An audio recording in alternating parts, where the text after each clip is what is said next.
Hello বন্ধুরা, তো আজ আমি আবারও গেছিলাম শপিংয়ে। তো ব্লগটা করিনি তখন, যেহেতু আমার শরীরটা খুব বেশি ভালো ছিল না। তো আজও বিমলে গেছিলাম। এটা আমার দাদার তরফ থেকে আমাকে একটা শাড়ি গিফট করা হয়েছিল। তো দাদাও সাথে ছিল, আমিও গেছিলাম। তো শরীর ভালো না থাকার কারণে ব্লগটা করিনি। তো সেখান থেকে একটা শাড়ি কেনা হয়েছিল। এই শাড়িটা হলো পুজোর স্পেশাল পচমপল্লী। তো তোমরা সার্চ করলে দেখতে পারবে, আর বিমল শাড়ি সেন্টারে সার্চ করলে তোমরা দেখতে পারবে যে এই শাড়ি দেখাচ্ছে, ঠিক আছে। তো এই শাড়িটার কালারটা আমি নিয়েছিলাম পছন্দ করে, বাট তোমাদের দাদাভাই বলছে শাড়িটা নাকি ভালো না, বয়স্ক কালার বলছে, জানো তো।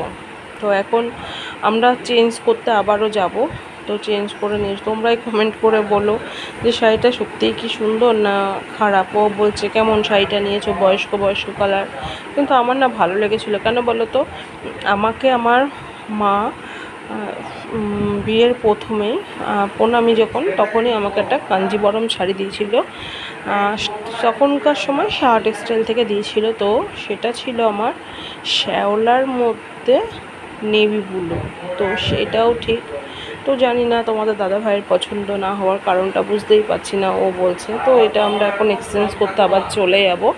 তো এখন একটু রেস্ট নেবো। আমি এখনও যেন মন খারাপে খাইনি, আর আমার মন খারাপের কারণেই কিন্তু ও যেতে ও রাজি হচ্ছিলো না। তো আমি বললাম তুমি চলো, তুমি গিয়ে পছন্দ করবে, যদি ভালো লাগে নেবো, নাহলে এটা নিয়েই চলে আসবো। তো আমি আর যে দাদাভাই দিয়েছে সেও, তোমাদের দাদাভাই, সবাই যাব। তো দেখাবো তখন যে যখন বেরোবো আবারও। তো মনটা ভালো না, পাপার জন্য ওয়েট করছি। পাপা আসলে একসাথে খাবো বলে। তোমরা প্লিজ কমেন্ট করে জানিও কেমন হয়েছে শাড়িটা। কোনটা? তো দেখো, তোমাদের দাদাভাই শাড়ি চুজ করে নিয়ে এসছে। মানে যে দাদা আমাকে শাড়িটা দিয়েছিল সেও গেছিলো। তো এই শাড়িটা দুপুরে দেখে আসা হয়েছিল। শাড়িটা হলো এই যে পুরো ব্ল্যাকের মধ্যে, ভীষণই সফট, আর কি বলবো, একদম ওয়েট কম। তো এটা কিনতে গিয়ে আরেকটা ব্ল্যাক তোমাদের দাদাভাইয়ের পছন্দ হয়েছিল, সে আমাকে বলছিল যে নেবে। বললাম যে না, কারণ সামনে আমাদের আরও খরচ আছে আগামী দিন, সেই ভেবেই আরও নিলাম না। তো চলো পুরো শাড়িটা খুলে তোমাদেরকে একবার দেখিয়ে দিই। আর ফেরার পথে নাই দেখো সবজি বাজার করে নিয়ে এসছে তোমাদের দাদাভাই। এর মধ্যে সবজি ফল সবই আছে, ওই লোকের কাছে ছিল বলে সব নিয়েছে। তো চলো ওই ঘরে গিয়ে দেখাই শাড়িটা।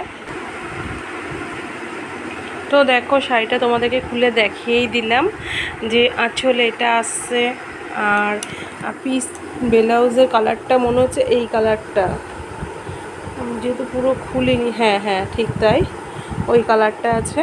শাড়িটা খুবই সুন্দর।